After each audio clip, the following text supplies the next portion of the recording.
Welcome everybody to yet another goddamn horror podcast. I like the singing so much. I'm a songwriter. No, you're a soulful dude. I know. I feel it. You just started doing that recently. I noticed, and I really like it. Yeah, well, I used to do kind of like a Michael Buffer from ready to rumble. Let's get ready to rumble. But I needed switch a little it up, more man. The singing rules. I just need a little bit more flavor. Yeah.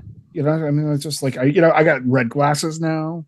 I got you know what I mean? And I'm singing, and it's a you look like you're straight out of Manchester. You know what? I do kind of I want to be in Manchester so bad that I'm I know. Now I am becoming Manchester. You know what I mean? I love it. I haven't gotten a bucket hat yet. I have not gotten a bucket hat. But Turnstiles bring that over. Yeah, but it's listen, older punk rock dudes, you can go a couple different ways. They can become rockabilly dudes. I'm not gonna do that. I just can't sit around car shows. You can just get real normal and become a Civil War reenactor or some crap. And I'm definitely not going to do that. And I'm also not a Chucks and New Order shirt guy. And they're not New Order, but a Joy Division guy. Even though I'm a huge monster Joy Division fan, I'm just not going to go down that road. You don't look it, yeah. No. So I'm a monster. I mean, I freaking listen to Joy Division all the time. But I feel if you were walking around in a Joy Division shirt, somebody would be like, "All right, what fucking store in the mall did you get that from?" Exactly. There's something really scary about this dude. Right. So I'm going Manchester soccer hooligan. That's how I'm I'm just going out. So anyways, I'm Ryan. I got Jonas. How's it going, Jonas? I'm good. Over here in Bushwick. I'm in Portland. Graham, where are you? Graham in Flatbush. Okay. Let's get the guest on. We got to get the guest on. And all right. Jonas, she's just chilling here in the corner, laughing at us talking shit about Joy Division on Ryan. I'm loving it. Friday night, we're good. Absolutely. Awesome. We're super happy to have you on. Our guest today, you guys would know her from Terrifier 2, the queen of mashed potatoes herself, Sarah Voigt. Welcome to the show. Thank you. I'm happy to be here. Thanks for having me. Absolutely. How you doing tonight? I'm very good. Thank you. How are you? Good. It's been a good night so far, and happy to have you on talking about, we were talking about produce earlier before the show recording. What a lead in that was, right? Yeah. I love a produce Pete. I'm just going to throw it out there in case he's watching or listening. Anytime you want to hang out and talk produce. Okay. All right. Sweet.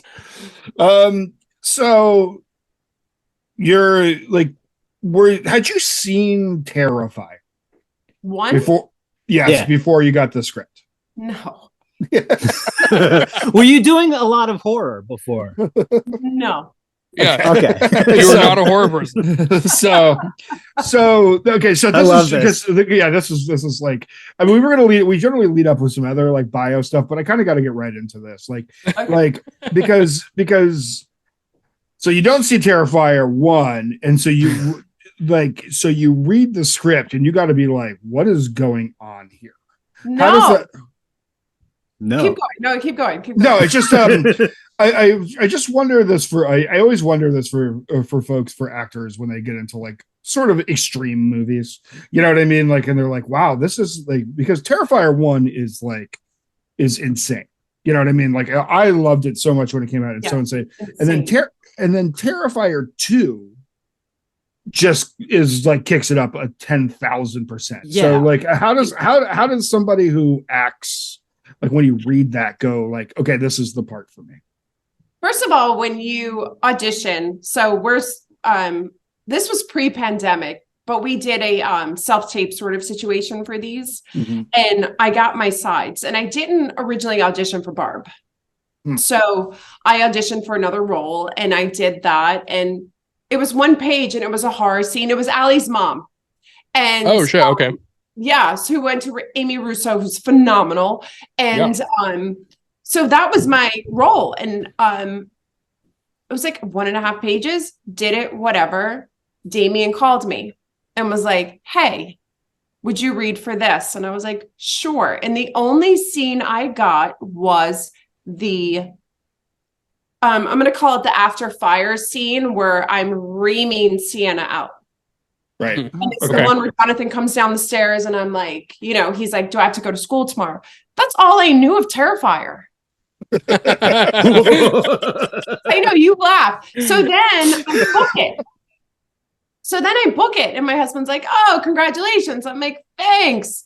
He's like, you want to watch one? I'm like, eh. So we watch one. And he turns around and he looks at me. He's like, dude, are you sure you want to do that? And I was like, no, I don't think I do. Like, I'm not sure. Like, what the fuck? Because Damien's so nice and Phil's so nice. And you're talking and Olga's so nice and all these people. And they're just so lovely to deal with. And I'm like, what the fuck? So then I'm going to fast forward like 3,000 years. I show up for my first day of shooting in the house we're going to stay in. And we all stay there in Kanajahari. And when I tell you, I was like the church lady white knuckled. Oh, yeah. Going, holy fuck, what is happening? Like, you're going to sacrifice me. Yep. That does happen. It does lead to that. Anyway, like that's sort of what happened. Yeah, and because it is funny because David Thornton, we've had him on the show, and he is amazing and a nice, goofy, so nice and so goofy, and like it just such a like, and so and it's particularly the first one. The second one's like a little bit more maybe fun. I don't know if that's the right word, but it's got. But the first one's a dark, mean movie. And so and it's like, and I mean, it's one of my favorites of all time. It was like after I watched it, both of them, I'm like, oh yeah, this is the kind of vibe I got into horror, like absurdity, over the top, like it's not even like that. It's not even that dark anymore because it's just so ridiculous and fun. But it's humorously over the top. It's crazy. Yeah, but I just have to imagine that first well, and particularly like rolling into that second one, is like a. Well, after watching the Catherine Corcoran scene from the first one, I would have been like, are they going to do that to me? She was the one that was split, the upside down. I know. That was a question to Damien, and I was like, how did you guys film this? What exactly am I going to have to do? Yeah, like filmmaker. That would have been my first question. And he said, she was actually she streamed in the Q&A we did with Kevin Smith a couple of weeks ago. Yeah, at Smodcastle, right? Yeah, such a great sport. And they were saying how she was so amazing. They would flip her and give her like 30, 45 seconds, tap her out, let the blood come down and flip her again. Like she didn't stop. Like she was in it to win it, man. And I was like, no one can complain about anything. Like after. Right. You're definitely, you're definitely like, it's like the dad who had to walk to school too much. You know what I mean? It's like, you're like, like, you know what I mean? Like, I guess she ran so we could walk, basically. Exactly. That makes a lot of sense. It absolutely does. Now, I had a quick question. I actually got to see the New York premiere at Regal. Oh, you were there? Yeah. I was there. I got to see the premiere, which was awesome. Yeah, that was such a cool experience to see that, and like to see everybody like just losing their shit over this movie and like having fun with it and everything. Like that was kind of a cool thing to see as a horror fan, because a movie like that you don't get to see like that anymore. Yeah. Like it just doesn't happen. But during the Q&A, one thing that came up that I was curious about is like with the setting that you guys had, like the house, that was all a set, right? Like that was like I know that Sienna's room was basically built, right? Yes and no. So we had the house and we shot a lot in the house as well as stayed there. I don't know if anyone's mentioned this yet. There was some sort of weird filter in the basement for the house we all stayed in. And it got to a point where it got so aggressive, we couldn't shoot. Oh, shit. And, yeah. So it was like we could not shoot. And I'm telling you, these guys, so we're going like till 6, 7, 8 a.m. in the morning. There was a day where I'm going like 12:45, 1 a.m. They went to Phil's studio, rebuilt the entire set, Sienna's room, Jonathan's room, everything. We shuffled down there and reshot. Wow. So, to answer your question, yes, we did a lot in that house, but then we couldn't shoot there anymore. And like time and money. You had to rebuild it. And when I tell you, they made miracles happen for this film. Right. It was crazy what went down. Like people wouldn't believe it. Well, and like the fact that the movie even got made after some of the stuff that I heard during the Q&A, like the fact that the movie still continued to be made, like you guys, Ryan, Graham, you guys don't know this. Damien set Phil's fucking kitchen on fire, like at one point. Like, oh yeah, he did. No, that was like long. Phil still loved him after that. Yeah, which is so amazing. like fucking props to Phil for just being like, no, it's cool. Like I get it. Like it's a little fire that almost burned my house down. It's fine. Let's go ahead and just make this movie. Like I'm all in. Let's do this. But one of the things that was so cool about your part is that like the energy that you brought to that part felt very organic. And like, so the fact that you didn't even like initially read for that part and then brought that energy to that part is insane to me. Like that's especially for somebody who's never done horror before. Like you. Yeah, really. Just amazing. Like it felt like you were a genre actress in there, or actor. You nailed it.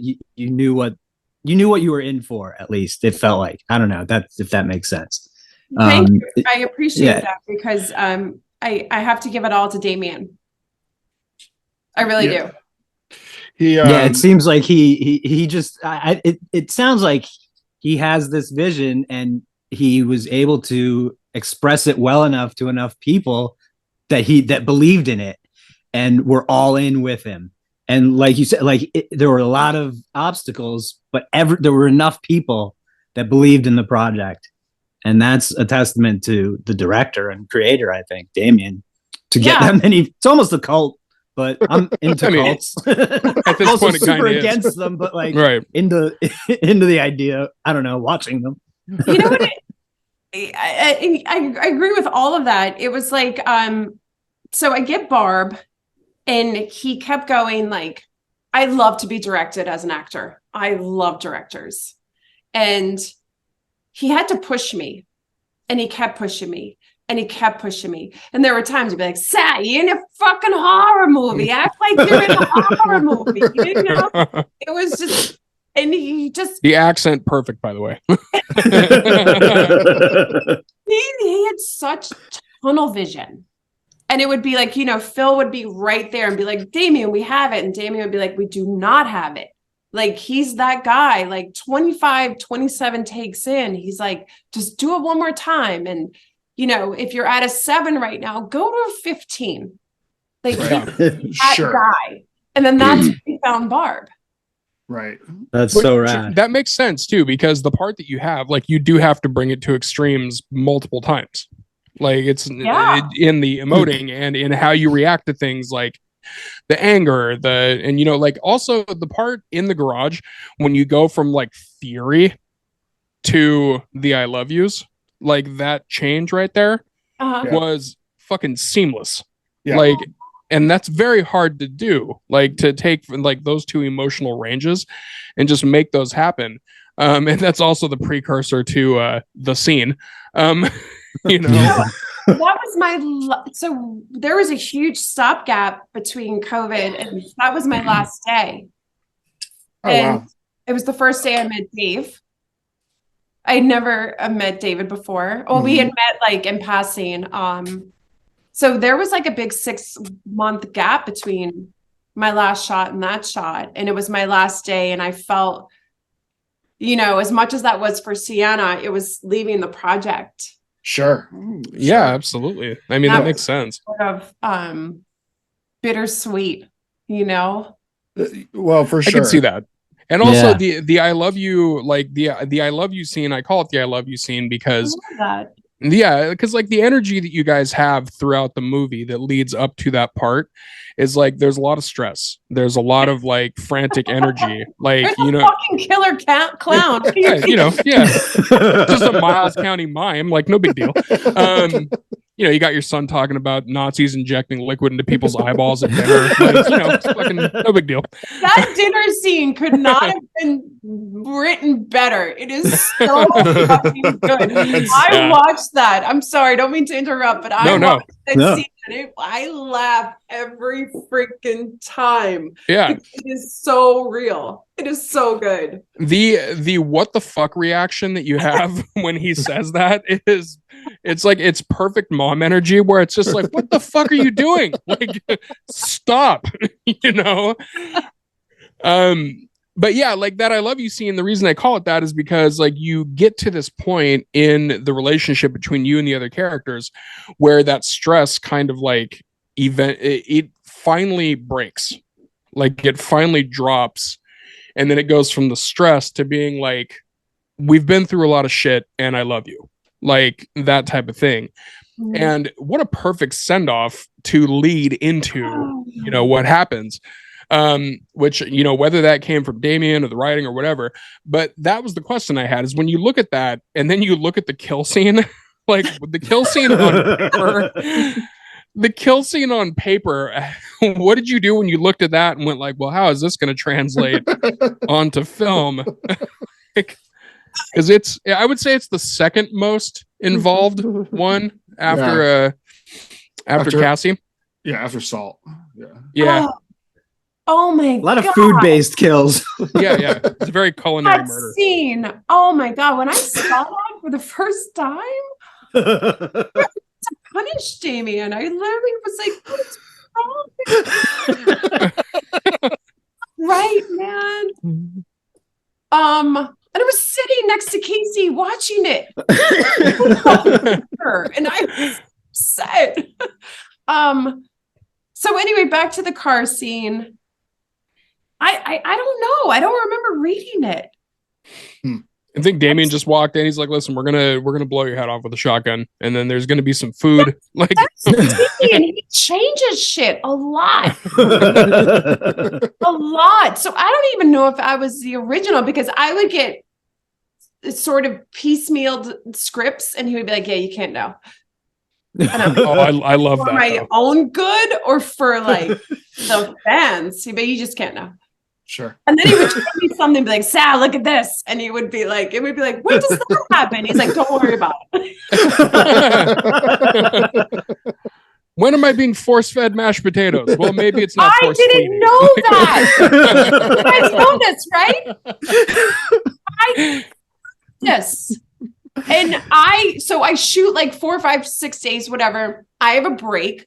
I come back and Justin, Jonathan's dad, Elliot's dad, who plays Jonathan, is like, hey, look at this. And it's the picture of Art shoving mashed potatoes in my dead face.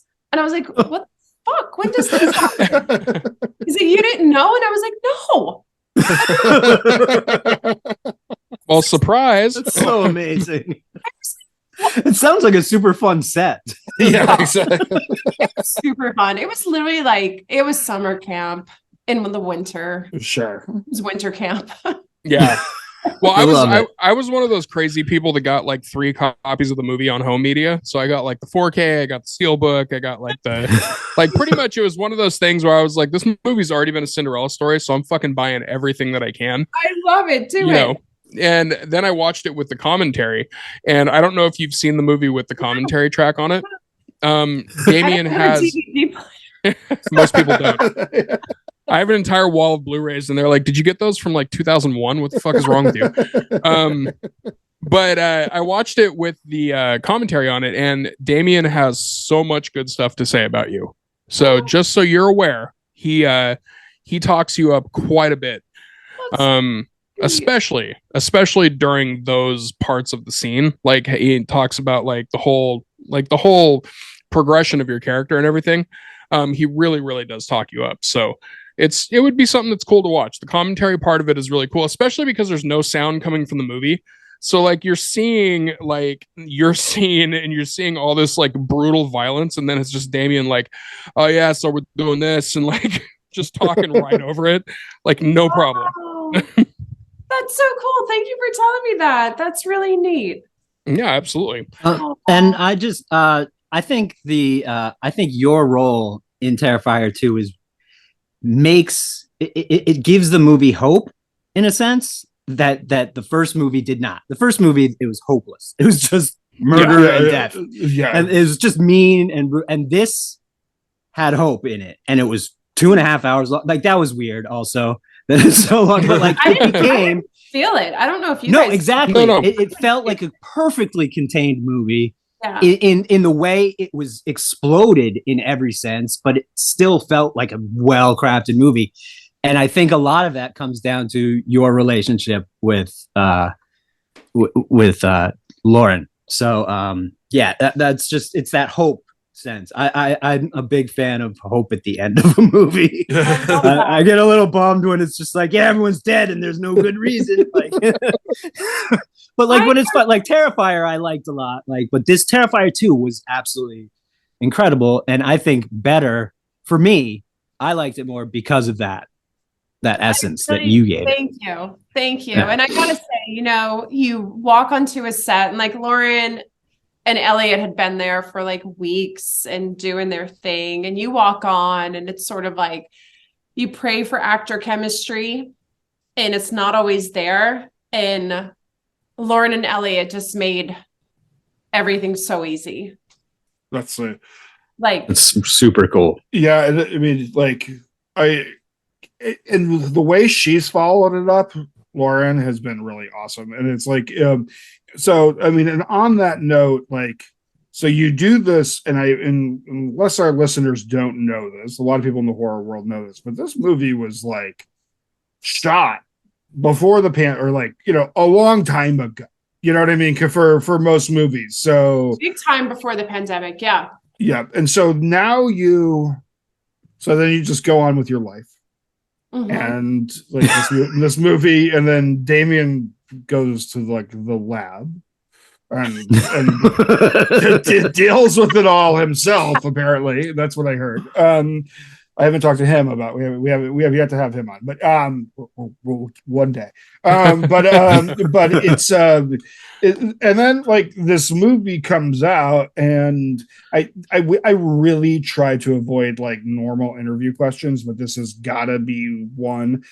How does it feel to be part of a project as an actor that happened so long ago, and it's this thing that becomes like in that movie was so like in horror circles, it's already legendary. It's a legend. It's like it blew out. It blew. I mean, 90% of the people saw Halloween Ends, hated it. The Hellraiser movie that came out this year was. I mean, we all like that stuff, but Terrifier 2 became the movie of the year. I mean, with the original, like one weekend, and what did it go 5 weeks in the theater? Like 5 or 6 weeks, yeah. And just like, we had Steve Barton. Steve Barton on the show, and during that whole thing, and it was just like, it's just got to be so fun to be part of something like that, because like you probably just went out like, okay, I did this like horror movie or whatever, but like how does that like as an artist, how does that feel? You know what I mean? Like it's surreal. Sure. I'm riddled with anxiety. I'm one of those lucky people. So like, Damien kept in amazing contact the whole time he was editing, he'd send you clips and do all this. And you're like thinking to yourself, oh God, I just don't want to suck. I just don't want to suck. Please don't, Sure. And then it comes out, and it was the fan reaction was nothing I ever could have imagined. I don't think anyone expected people to react the way they did. And it's so rad. And, that came out of the UK. That's where it was first shown. Right. And the minute it hit that film festival, and we did a little bit in Austin in September, it went bananas. Yeah, so it's good. It bananas. Yeah. But it should. I mean, it's just gotta. I don't know. It's just gotta be like. I know that like when they did like Halloween actually has a similar trajectory to it. Like John Carpenter was still pretty new. That movie had no money. Right. Like, all the actors in that movie were wearing like. We just did it better. Yeah, exactly. No, I don't disagree. I do not disagree with that at all. I'm just saying though, but like then all of a sudden, like then the next project goes on, you're like, okay, I did this like Terrifier 2 movie or whatever, and it's I just love stories like this where like I've heard it's a Kurtwood Smith who was in RoboCop, and when he got to RoboCop, he was like, oh god, I guess I'm doing movies like RoboCop at this point in my life, and the movie, you know what I mean, and then it ends up being this big, huge, successful movie that actually my favorite movie of all time, and and it's just like be part of something so cool like that is it's got to be a lot of fun. I mean, it's like because it's pretty tough to catch those like one moments like that, you know what I mean? So. It's a simple moment. And like, I'm super happy for like Dave and Lauren and Elliot, because they've got so much life out of this. And I think, and this isn't a negative thing, but I feel like the mom role is so polarizing and everyone's so used to the moms being almost like, wimpy in a sense. Sure. So for me to come out with this mom that like, the messages that I've been getting, whether or not anything comes out of it, I've changed the game for moms. Right. Yeah. I'm the fucking mom that slapped their kid on the freaking face and then was right. I got killed for it, but like, whatever, you know what I mean? I told my daughter she looked like a slut. Like, shit happens. Sure, exactly. So for better or for worse, I'm happy that like, maybe I changed the game a little bit with maybe the next. Yeah, I like that. Right, Well, and I think with the mom character too is like, you've got moms that have been in horror movies for decades, but most of the time it's a very cookie cutter part. Yeah, they're passive. Very much. Yeah, very much. Whereas you are like, you think I'm fucking stupid? You're going out and getting drunk. Like, like you're jealous. Like everything was, everything was very realistic about the way that you were like, communicating with the characters.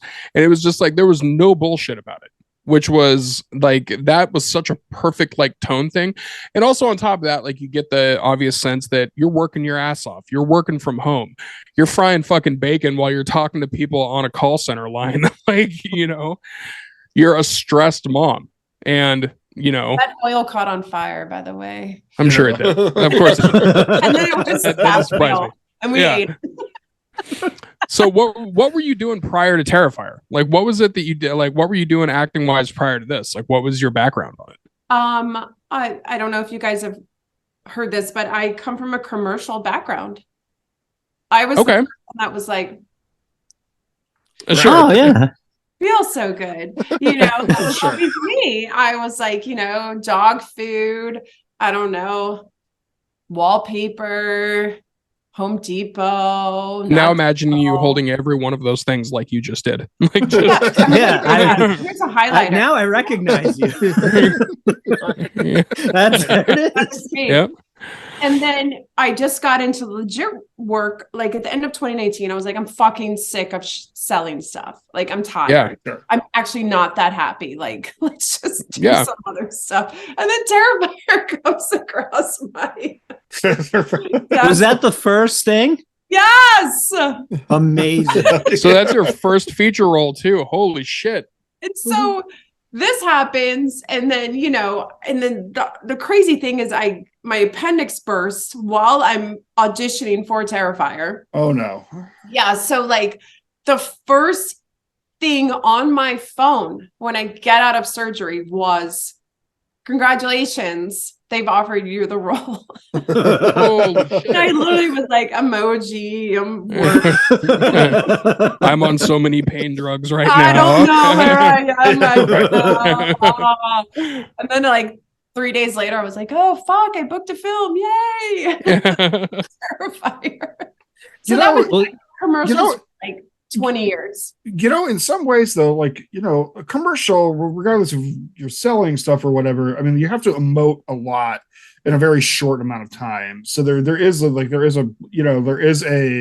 and there are some very successful crossover commercial actors. That one guy won an Oscar for the drum movie. What was that movie called? The guy that does Drumline? No, not Drumline.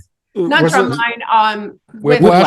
Whiplash. Yeah, that guy has been in commercials my whole life and went out and won an Oscar. So like, it's Thank you. Can we do sessions weekly? Absolutely. No, I just think being a commercial actually probably for the energy that they need for Terrifier, which is they need sort of like, maybe it did help. Maybe it did. Somebody who can get there.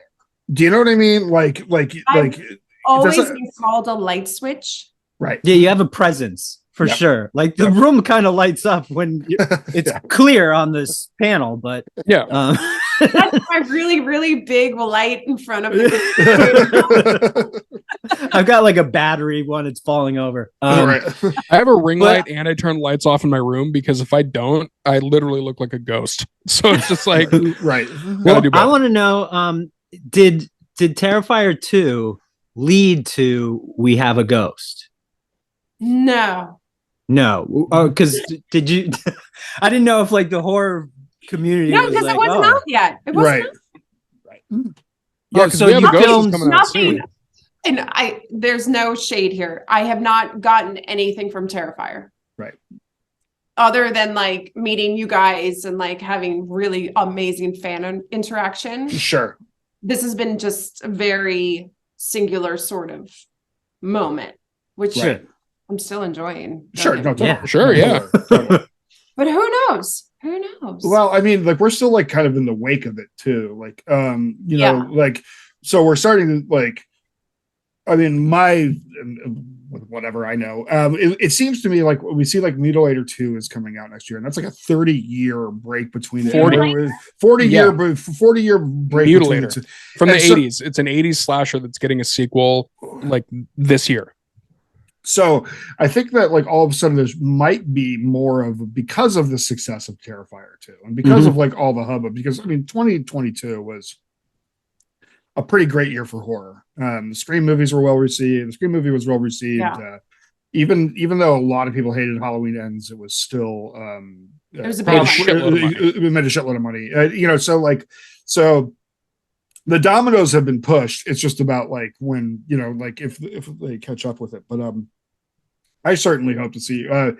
But you say you got a bit part in We Have a Ghost, but that movie, this has well, let's see. Some people like it's a stacked cast. Yeah, I mean it really is. And the funny thing is when you look it up on IMDb, it's a big cast. You are right there. You are You're ninth on the IMDb call sheet. You know what I mean? Push it up for your meter rating.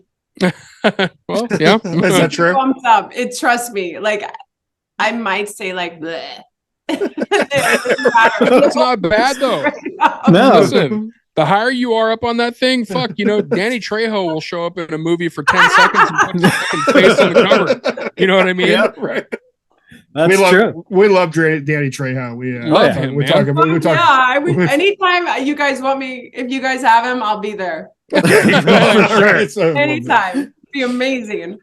So, in any of these scenes, did you work with David Harbour, who I hear is just a great guy, and Jennifer Coolidge is in it, and I worked with none of them. None of them. In fact, Dave, it was in passing, and I was like. That was it. But you know what? That was my first job, like studio backed, and then it kind of just has steamrolled, knocking on everything. Rad. Cool. Yeah. So do you think now that you've done Terrifier 2 and now that you've seen fandom like that and now that you've seen like how the genre extreme horror can get. Right. Y'all are crazy. We are. We're nuts. We're absolutely nuts. Y'all are crazy, like in a good way, but y'all are crazy. You're loyal as fuck. That we are. We are. Now that you've seen that, do you want to do more horror? Yeah, for sure. I'm an actor. Income is income. Work is work.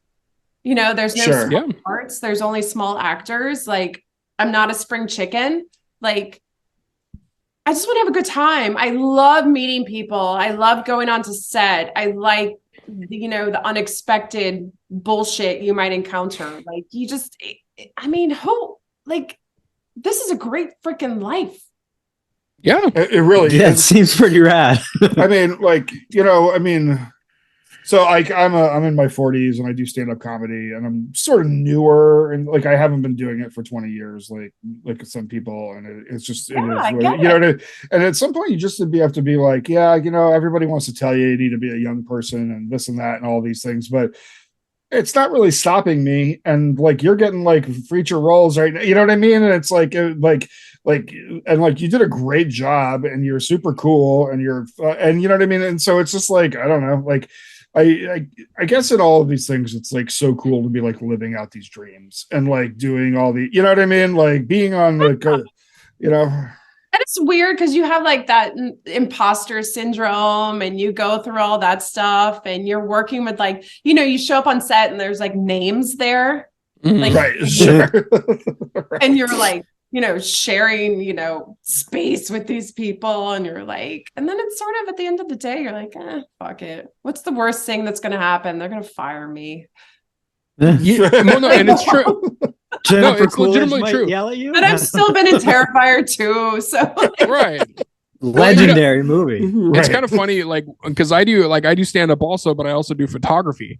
And it's kind of funny with this whole thing. I was in Los Angeles. I was at the Comedy Store doing photos, and I came up to Anthony Jeselnik, because the Comedy Store is like the peak for stand-up comedy, So I go up to Anthony Jeselnik and I was like, hey, do you mind if I take your photos while you're on stage?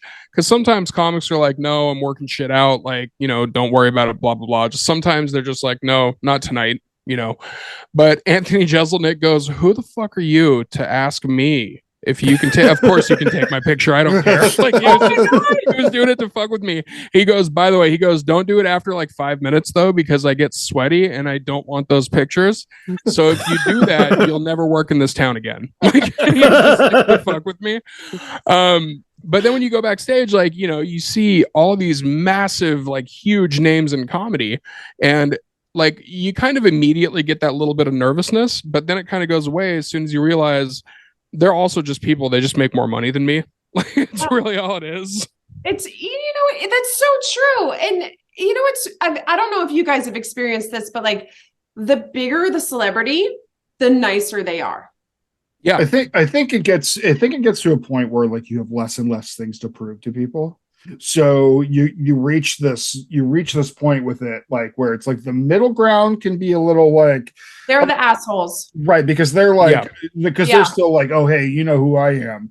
Where it's like, when Jeselnik walks into a place, he doesn't have to introduce himself to anyone. When Bill Burr walks into, and then they can just be normal. I mean, like, of course there's exceptions to all of this, but they can just be like people. It's actually, I met a bunch of like pro skaters one day. And they were at my local skate park, and they're all like Bucky Lasek and all these guys, and they were like the nicest guys on the planet. And it was really like, and then everybody on the tier below them are like the biggest assholes you've ever met. Yeah. And it's literally like, you are so right. Like, you just get into this point where it's like, and also like, maybe being a good citizen also like helps you along the way too. Like, I mean, like, doesn't hurt. Yeah, I mean, like, clearly, and be nice to people. Like, we all have bills to pay. Exactly. Right. Yeah. Exactly why we're doing this. Right. I worked for Anne Hathaway, and she was incredibly nice. She's super nice. Yeah. Super nice. Right. Her husband is super nice too. He's not famous or anything. He like makes jewelry. They were the nicest people. I mean, it's like, you do this, and obviously you're putting yourself out there, as you guys know, and but at the end of the day, we're all the same people going to Starbucks and whatever and doing our shit. We're going to our job, like whatever our job happens to be. Like we're all going to our job. You know? I am told where I need to be on a daily basis. And I'm like, whatever. Like, cool. I also feel like part of being an artist is having imposter syndrome. I think it's always like, and I think that's, I think it's because you're always, I think it keeps us in damage control. Like we are constantly like pushing ourselves because we're like a little bit like there's this myth out there that artists are like, I just want to be an artist and, like free flowing and stuff like that. I'm like, no, that's not but free. No, artists we're insane people that nothing is ever good enough. And like everything in our brain is broken and we're all failing and we're all of this all the time. And it's like, even though we even on the flip side, we'll be like, I'm really good at this. I need, you know what I mean? People should love me for it. On the other side, we can also be like, it's a tough life, you know what I mean? And so I think that there's this thing of like, I'm a little bit of like, I have imposter syndrome all the time, but like, but I don't know, like, it's like, I'll get on a show with some like really big, people, or like, I'll have like, like we've had Kyle Kinane on the show, but when he moved to Portland, he started coming to shows and I'd be like, why am I on a lineup with Kyle Kinane? You know what I mean? Like, why am I like me? Like, right. And then you do it, and then he thinks you're funny, and then you're like, okay, now I'll just be a jerk to newcomers. No, I'm kidding. I always think it's funny when you walk in and it turns out. What were you going to say? No, you go. No, I was just saying, I always think it's funny when somebody that is giant in an industry is just a total dick, where you just like, when it happens, it's kind of like, oh, cool. I don't have to be a fan of you anymore. Like, right. Like I don't have to tell anybody now. Like, that's great. Like, I don't have to play like I like what you do. Right. Sometimes that happens. It's so true. I got to tell you, I did like a little TV show. I don't know if it's going to be picked up. Skeet Ulrich might be the nicest, most amazing person I've ever worked with in my life. Oh, wow. I love to hear that. That's great. And I know he's like of the horror world. Yeah. Pretty famous. He's super freaking cool and nice, like super down to earth. That's great. I always liked him, but he always had like this weird, like, maybe I was putting imposter vibe on him. Imposter syndrome. You want him to be a dick. Kind of. I think that's what it was. And I was like, I don't like you or trust you at all. Oh, yeah. And I kept seeing him and stuff. I was like, you're good at what you do, but I still. And now I'm just like, he's fucking great. He's classically trained. Yeah, you can actually see that in him. Like the way he pulls off Scream is like, it's got to be like between him and Matthew Lillard is like just like the king of anything. So that makes us very happy to hear that, because we're huge Scream fans here. And he is literally like so freaking nice, freaking nice on like just like a really cool level. It always makes me happy. It always makes me happy to hear those things about actors that I enjoy, because like him, and then I've also heard that about Timothy Olyphant. Oh, I've heard he is an absolute. I know people that are like, he's a dream.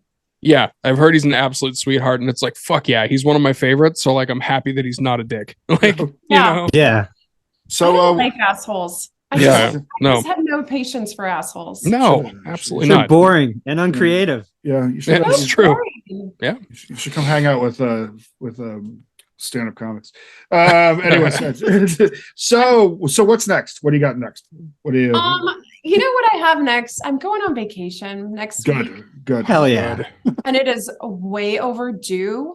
Because last year, thank you, universe, was a working year. Mm-hmm. And I have not had a vacation in over a year. Sure. So I'm going on vacation, and then I don't know what's going to happen. That's awesome. That's good. I'm going to panic every single day. Right. What we do. Right. That is part of the artist's life. So as much as I will be on vacation, I will be saying, why didn't I book that? Why didn't I book that? Mm-hmm. Right. Well, it's always funny when it's like, why are you always checking your phone? It's like, why are you not checking your phone? Shut up. I don't have direct deposit. I'm on a 30-day invoice. Leave me alone. 30, 90 if I'm lucky. Oh man.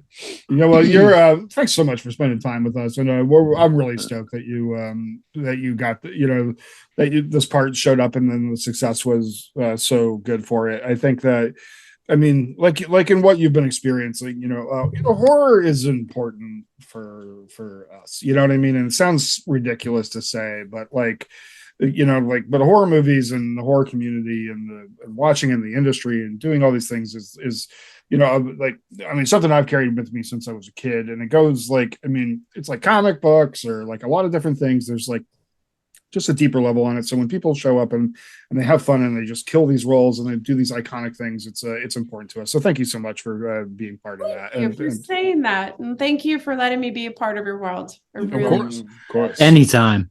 Yeah. You think you're down for the Sinister Six, Sarah? Fuck yeah! All right. Hell yeah! Love it. I was about to say, where are these? Now here we go. First one: Freddy or Jason? Freddy. I can see that from you. I can see that. Yeah. Yep.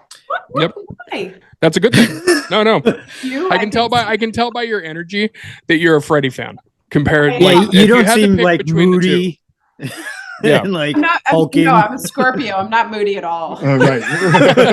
Well, like gloomy, I guess. Yeah. Right. Freddy's less gloomy. Freddy's animated. Yeah. I love Freddy. Yeah. Freddy rules. What's the difference between thriller and horror?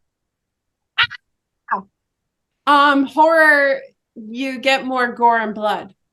That's thriller is more like no. That's one of my favorite. That's actually arguably my favorite answer of all that. Yeah. That one's great. Yeah, that's so cool. Because it's exactly how I see it. What horror movie has influenced your taste the most? My taste in what? Anything. Movies, in film, in art, in anything. What horror movie? Oh, fuck. Anything stuck with you, or do you ever remember seeing a horror movie like when you were young that really like influenced anything that you like in art? I freaking love Babadook.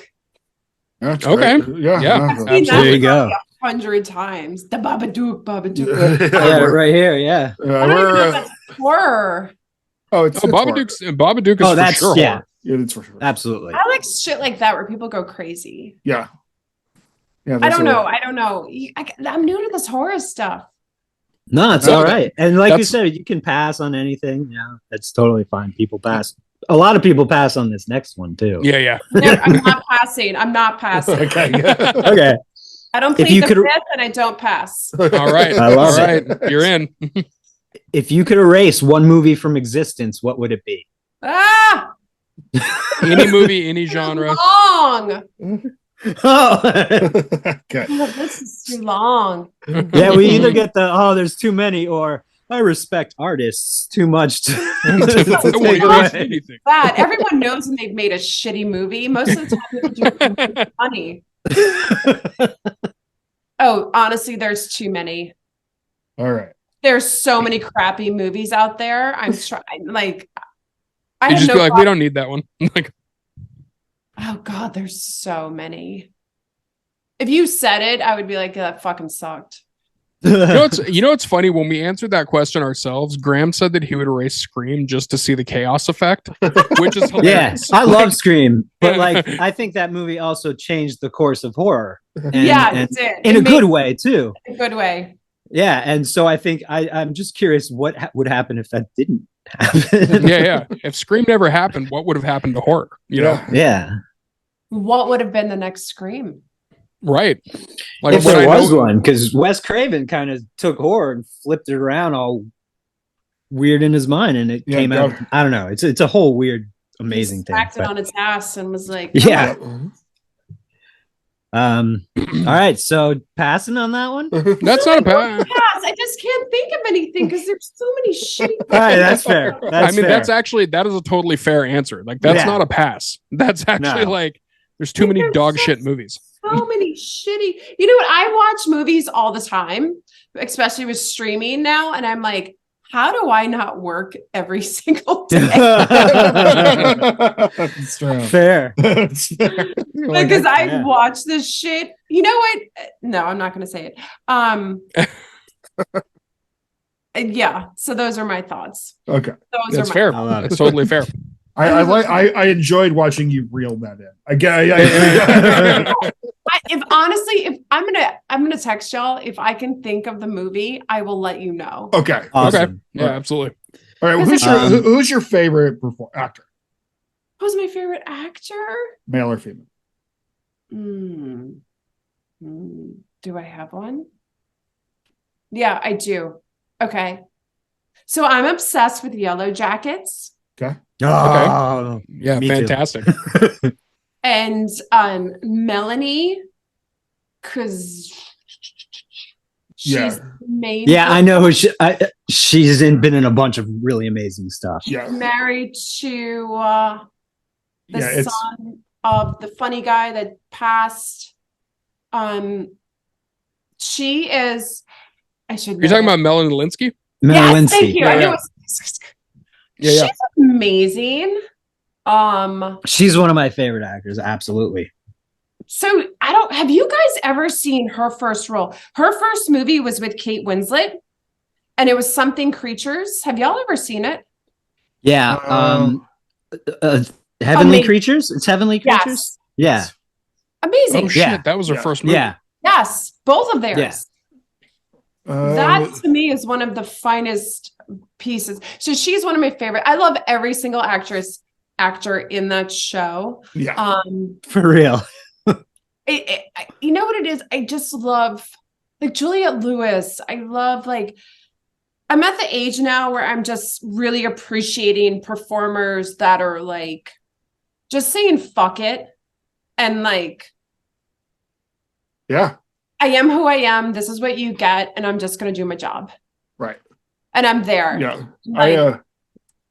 I love all the De Niro's. I love all the, we could go down that line and say all the people, but I'm just really into people right now that are just doing the do. Just fucking it, having fun, man. Just having fun with the world. Yeah. I mean, Nick Cage. I mean, I've heard a funny thing about Nicolas Cage. The last movie, did you see it? The one about Massive Weight. Yes. Yeah. Yeah. It's incredible. Yeah, so good. I heard once that so him and Sean Penn used to be best friends. Sean Penn quit being his best friend because he says that he's only friends with actors and not movie stars, which I think is a hilarious distinction. Hilarious. But now I feel like Nicolas Cage is back to being an actor. So I wonder if they've rekindled their friendship. He's fucking Dracula now. Nicolas Cage went from doing movies he wanted to doing movies that he had to do, back to doing movies that he wanted. And the accountant. Yeah, exactly. Yeah. It's because nobody sat him down and said, Nick, don't buy a fucking island. What are you doing? Don't buy a dinosaur. In the middle of hell. Right. No one can get there. Yeah. Not Airbnb in the South. Yeah. What are you doing, man? It was funny when you brought up Melanie Linsky. I wanted to say this. When I first thought, as soon as I see her face and I hear her name, the thing that I remember her from is something that is very obscure, and it's Rose Red. It's the Stephen King miniseries. Yes. Which was so fucking good that nobody remembers it because it came out on TV, and then it had a DVD release for 2 months, and they were like, well, fuck this DVD. It just vanished. But she was the main star throughout the whole series, and she was incredible. She's amazing. Yeah. And we have to apologize. We have a very, very large New Zealand listenership. And you do? Yeah. And she is New Zealand. She is. So we have to apologize to New Zealand for not immediately because we love her.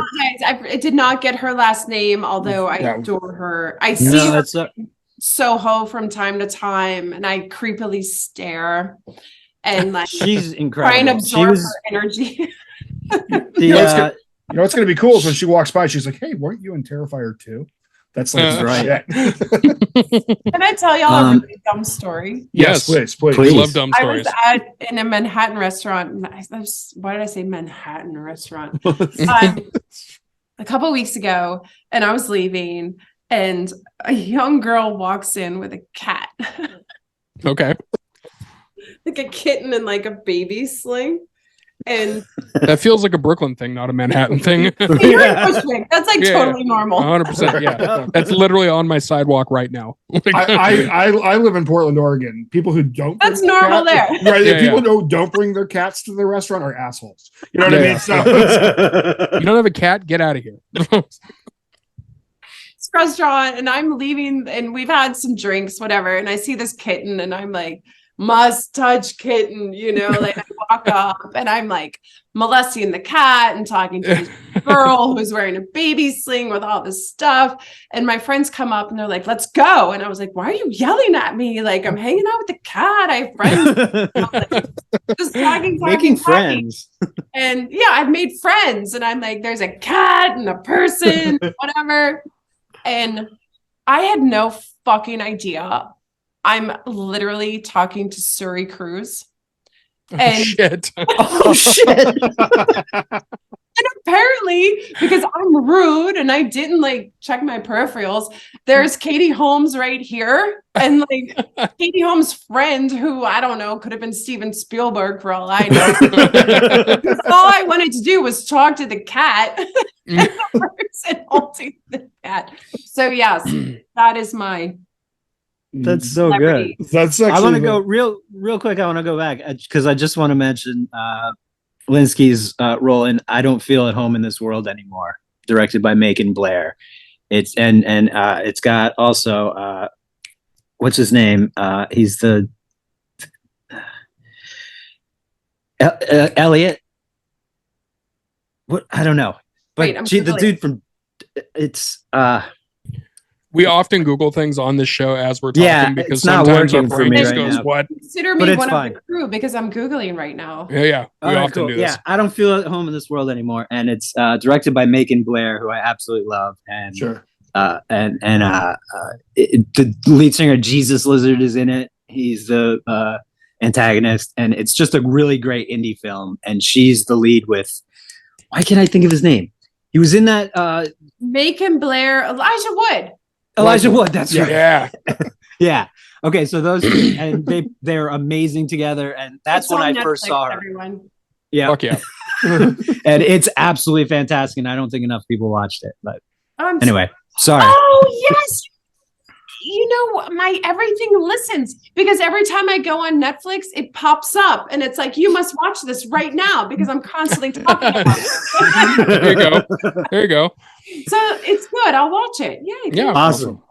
I love that you're a cat person, by the way, because I have to tell you one funny thing that happened, which is a very New York situation, also would be a Portland situation. Last week I was having a super shitty day. I got off work and I got on the bus or on the train and I was like, fuck this day. I can't wait to get home, blah, blah, blah. And then a dude walked onto that train with a cat on a leash and he was like, this cat was the most well-behaved cat that was just like, what's up, everybody? I'm a fucking cat on a leash. Like, we were just, yeah. And the guy was just looking at all of us like, would you like to pet my cat on a leash? Because it's quite nice. Like it's like, yeah, I would. Yeah. I was like, immediately I want to snuggle the hell out of this cat on this subway. While the rest of everybody, like the subway masturbator is looking at me like I'm weird. Just what are you doing? Like, but yeah. You touch a stranger's cat? Yeah, he's fucking crazy, dude. Keep your hands to yourself. Touch your own cat. Don't be right. Exactly. You got to keep your hands to yourself aggressively.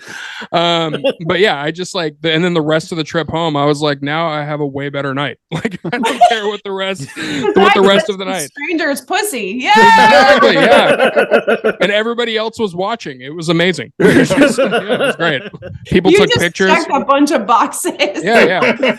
It was very voyeuristic. People were taking pictures and video. It was fantastic. It was amazing. Yeah, it was great. All right, back to the Sinister Stick.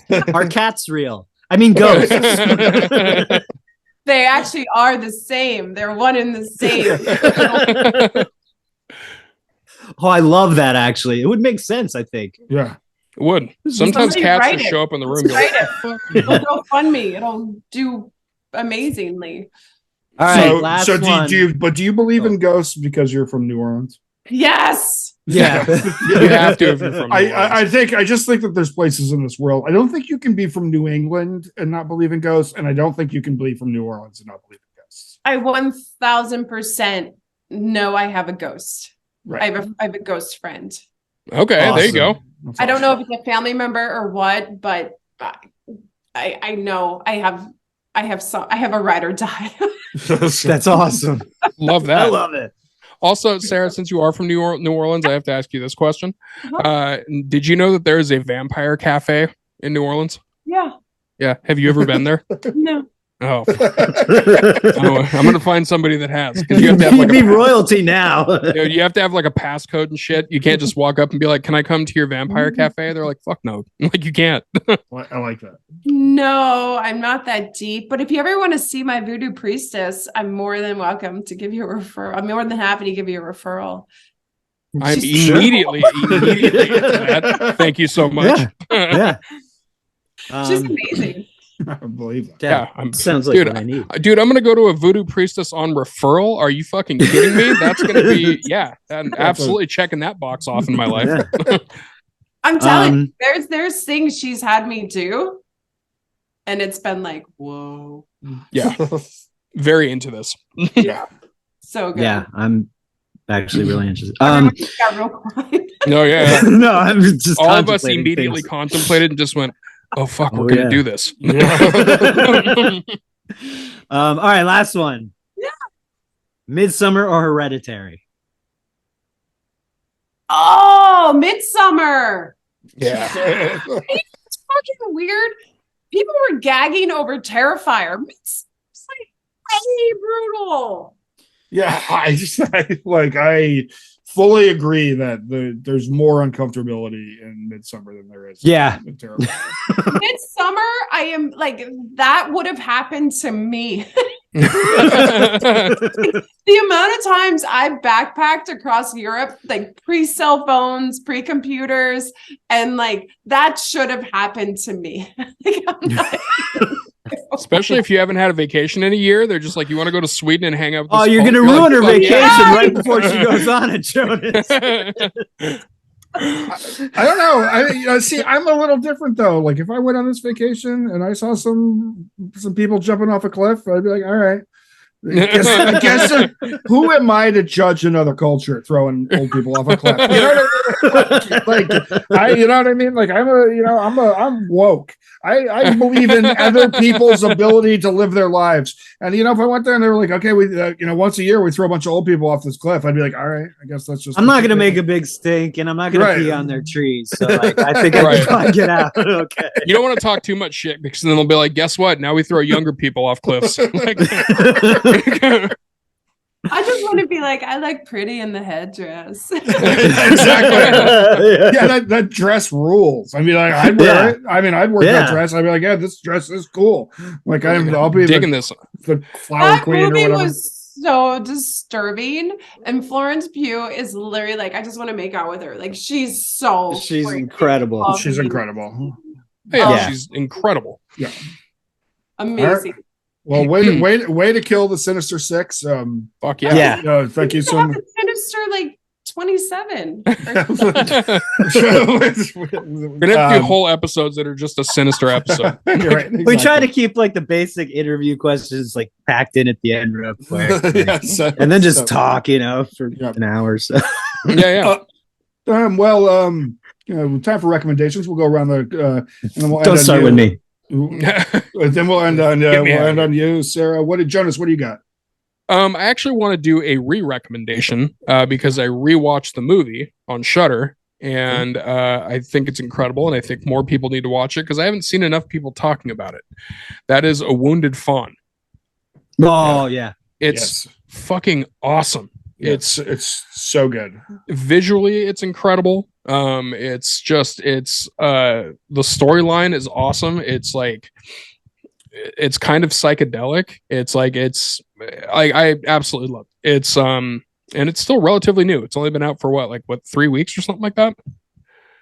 Three or 4 weeks. It hasn't been out for more than a month. Yeah. So I definitely want to recommend that. As far as music goes, Sleep Token just dropped 2 new tracks, and both of them are heavy as fuck. So if you know anything about Sleep Token, they're like prog rock kind of. They're very experimental. They do a whole bunch of different stuff, but they're not known for being super heavy. And these 2 singles that they just dropped are a lot heavier than they usually are. But like when you listen to music, if you have a specific instrument that you like, whether it's guitar, drum, whatever, they showcase each one of the instruments in the songs. Like not even necessarily through solos. It's the way that they've mixed the tracks. Like if you're a drum person, like you can hear that drum track the whole time and like you can really pinpoint it. And they're an extremely talented band, and nobody knows who the fuck they are. They're all in masks and they wear crazy costumes, and they're very ethereal and dark. So they fucking rule. They have 2 singles out that just dropped in the last like 3 days. So yeah, Sleep Token, check them out. Cool. I'll go next. I'm going to recommend a book. Joan is Okay by Wiki Wong is very, very good, and I strongly suggest it for anybody who's into books like of like human connection sort of books, like The Stranger or Clockwork Orange or Convenience Store Woman, or any of those books that kind of like deal with people kind of like trying to Flowers for Algernon genre, I call it, like the forced it's very good. I'd strongly suggest that if you're a fan of Convenience Store Woman, you will love this book. And Convenience Store Woman is another recommendation, is a book that I will strongly suggest people read. And then I'm going to suggest, I think it's been suggested on the show before, but I finally watched The Menu. And I just loved The Menu. Like I just love The Menu.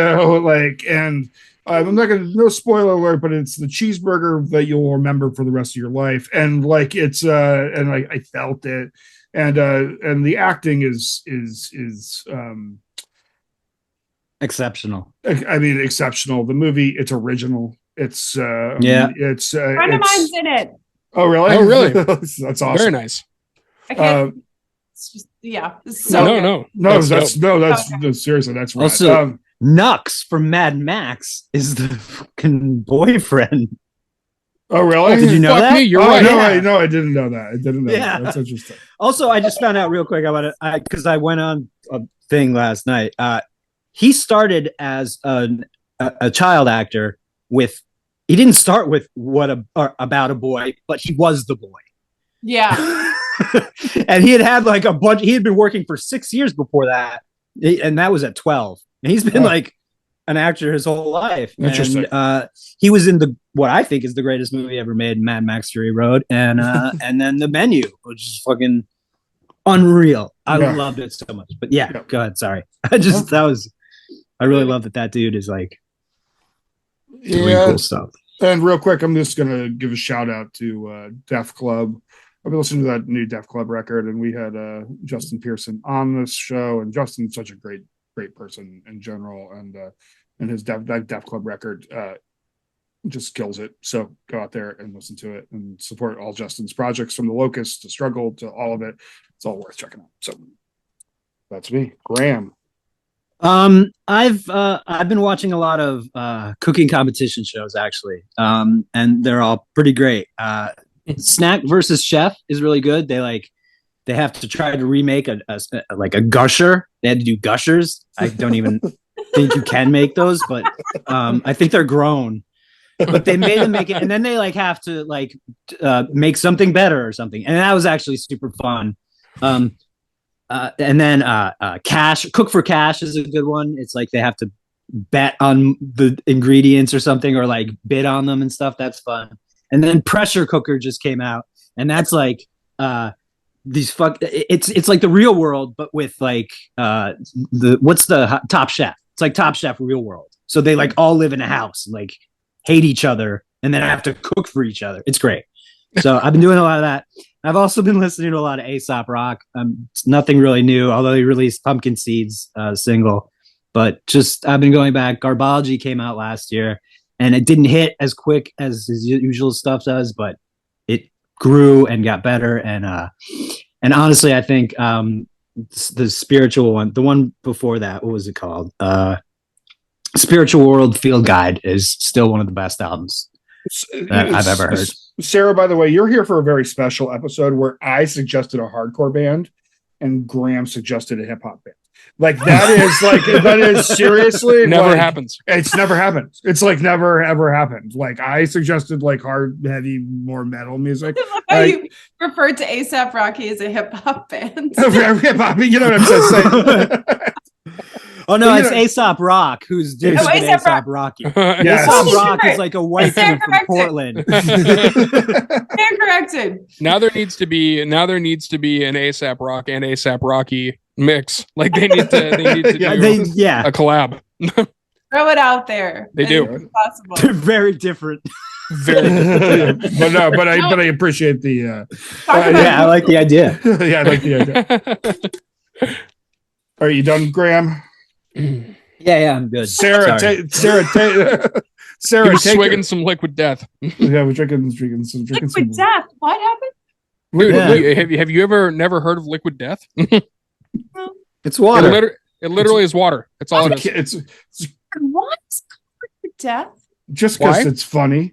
It's their marketing. Yeah, their marketing was brilliant. They're just like it's murder your thirst, hydrate or die, like, and they're just in your face, very cartoonic, very metal. Or they put out a horror movie a couple of years ago, like a short, like 40-minute one.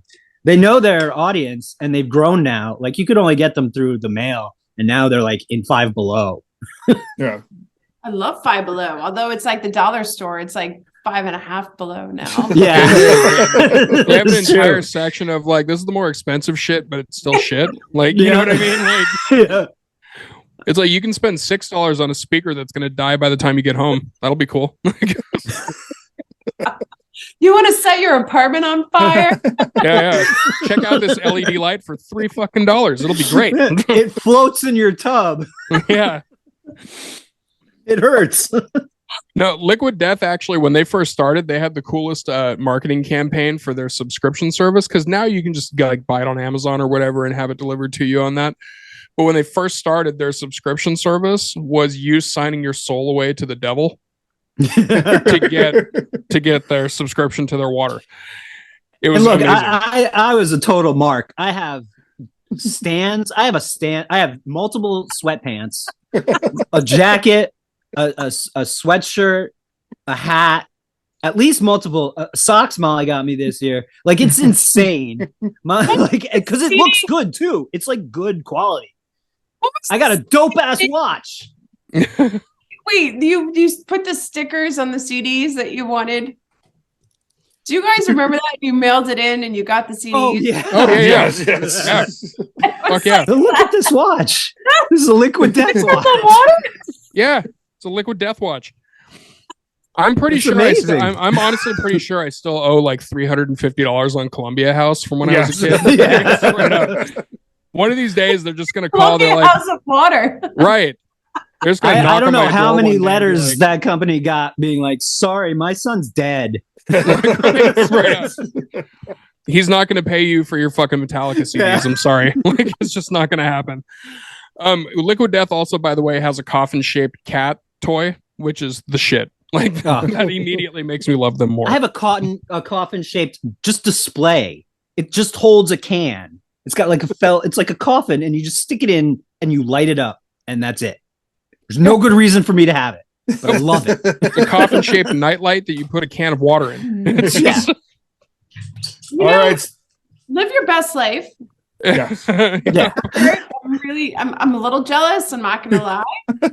I'd love to see a picture of this if you want to send that. Yeah, for sure. We'll talk. Yeah, We'll 1,000%. All right, Sarah, take us out on recommendations. No pressure. No, literally none. You can recommend literally whatever you want. Yeah, I'm just gonna be super uncool, and that's okay. That's fine. It's my vibe. but I started listening to Garbage again this week. That's totally cool. That's not uncool. Shirley Manson. Yeah. That's Shirley Manson is like, boom, boom. So yeah, I've been going through all of Garbage's like, just the music, and it takes me back. So that's where I am musically right now. When I go to the gym, I'm literally just rocking out. If that's rocking out, that is to me. Oh, it definitely is. And then I don't know. What else am I doing? Film, TV? What are we doing? You're watching a lot of streaming now, right? Yeah, because I was sick and I was dying and like I had nothing else to do. Everything, Everywhere, All at Once. Yes. Oh, yes. Yes. The best film of the year. I think. Yeah, probably. Incredible. Yeah. It was unreal. It was so cool. Like the coolest, most original, well acted piece of film I have seen in so fucking long. Yeah. And I fucking adored it. And it was just sort of like, I loved it. I loved it. Yeah. I loved it. That's right. I'm a massive Asian cinema fan, and she's been in so much for so long that like it's so cool to see her getting her she got like big props of course for Crouching Tiger, Hidden Dragon and all that, but to see her like it's still at this point in her career be able to come out with a movie like that, and it's just so cool to see like movie makers like decide to do that, like give those roles to those people and things like that. Decide to bring Richard Wang back. Yeah, exactly. And it's like Short Round is Short Round. Short Round. And Data. Yep. You know what it is? It's sort of like I don't care about going into like saying the Asian filmmaking and stuff. I just want good fucking movies. Right. Yeah. I don't care about anything. Give me a good script. Give me some good acting. I'm gonna watch it all. Totally. And good and good for A24 for like being like, we're just gonna let some things happen rather than try to like sit around and be like, how can these movies like appeal to like millennial moms? You know what I mean? Like it's like, you know what I mean? Like it's just a different look at art, and I appreciate that. Yeah. So that's my go see it if you haven't seen it, because it's a good one. It's absolutely. Yeah. Actually, I think you're the first person to recommend it on here. I mean, and that's oddly like one of it's a surprise, actually. Yeah, it's incredible. Yeah. I will say we did just have our award show, and do you know what won best movie of the year? Goddamn movie of the year. And do you know what Terrifier 2? Yeah. So, it's really funny that we talked about that movie a lot. And this is also, I do want to loop this back around like as we wrap this up, because I've referred to this movie multiple times as a Cinderella story, like multiple times, because everything about that movie is a Cinderella story.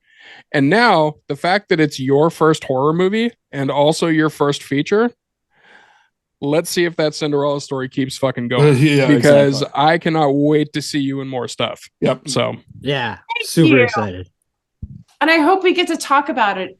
Yep.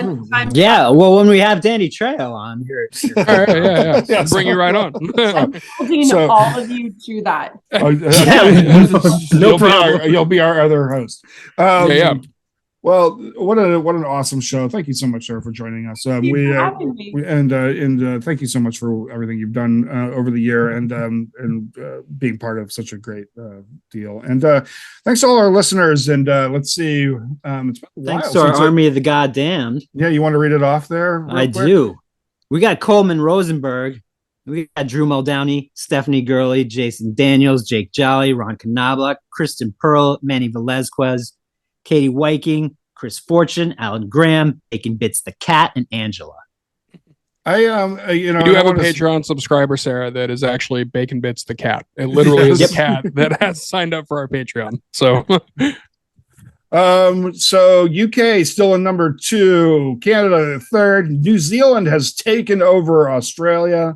Germany coming in right after Australia, Germany and Sweden, Turks and Caicos Islands, and then Mexico, all in the top. So thank you so much for listening. Appreciate you, New Zealand. Even if we don't get her name wrong, we know you. I knew she was from there. We love her. We love everything about your beautiful dang country. So and we love you too, Australia. It's not a thing. You know what I mean? But like, we love you both, and we appreciate all of you. And we love America's jaunty party hat. Canada. Yeah, Canada. Yeah, exactly. And so thanks everybody. We got done with the holidays. We all made it. If you're still struggling and everything like that, please reach out to us. We all got to do this place together. Make sure we all love each other and take care of each other, lift each other up. Thank you so much. Until we see you next time, go start some fires and break some glass. Thanks everybody.